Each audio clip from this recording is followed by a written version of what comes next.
All right, so this is what Arise News posted today, being 27th of April 2025, where Professor Ahmed Yusuf accused President Bola Ahmed Tinubu regime of using EFCC to oppress. They posted this morning. So let's quickly watch so that you people understand what I've been saying about EFCC.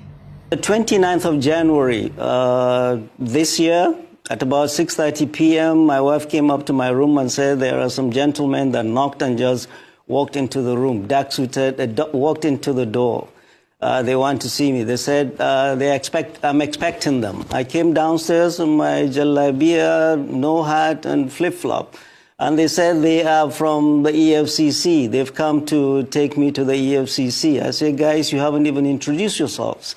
So they just brought out their badge and said, oh, they're EFCC. Show me arrest warrant. Oh, we don't need that, sir. Okay?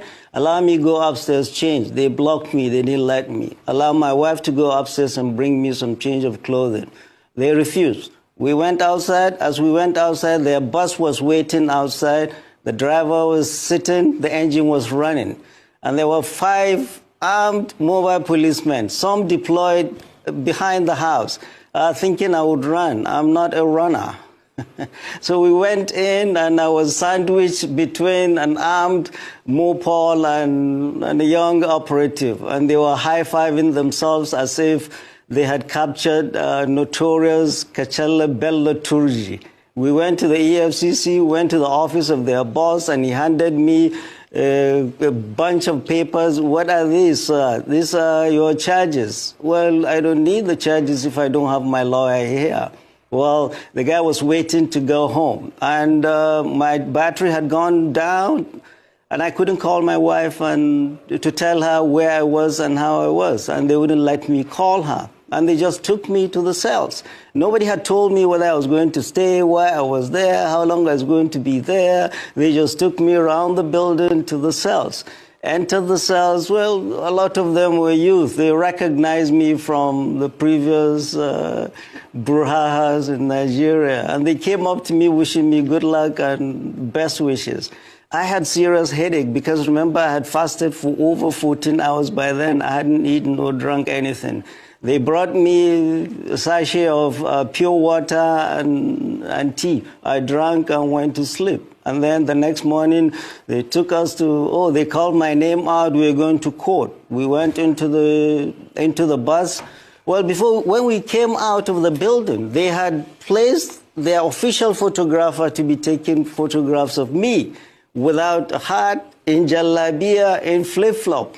That was when I realized these guys are up to no good. All they're interested is to demean me, dehumanize me, and weaken my spirit. They don't know who they're dealing with.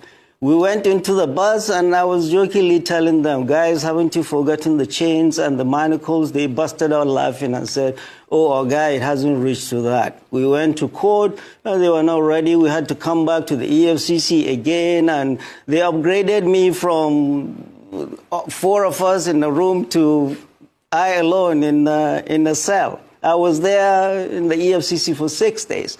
After that, I was arraigned in court, and then the judge did not give me bail. Her reason, well, she had a cold. I was put back to Kuje. I was in Kuje for 24 days. Denial of bail 2. Anybody excused is wrong, because bail is a constitutionally guaranteed right of anybody accused, except if it was a capital offense or the person is suspected of terrorism. Mine was neither of those. I was denied bail deliberately by this government to shake me up. And I was put in Kuje for 6 days and 24 days in EFCC for 6 days and 24 days in Kuje to shake me up and silence me. But no, I'm no one to be silenced.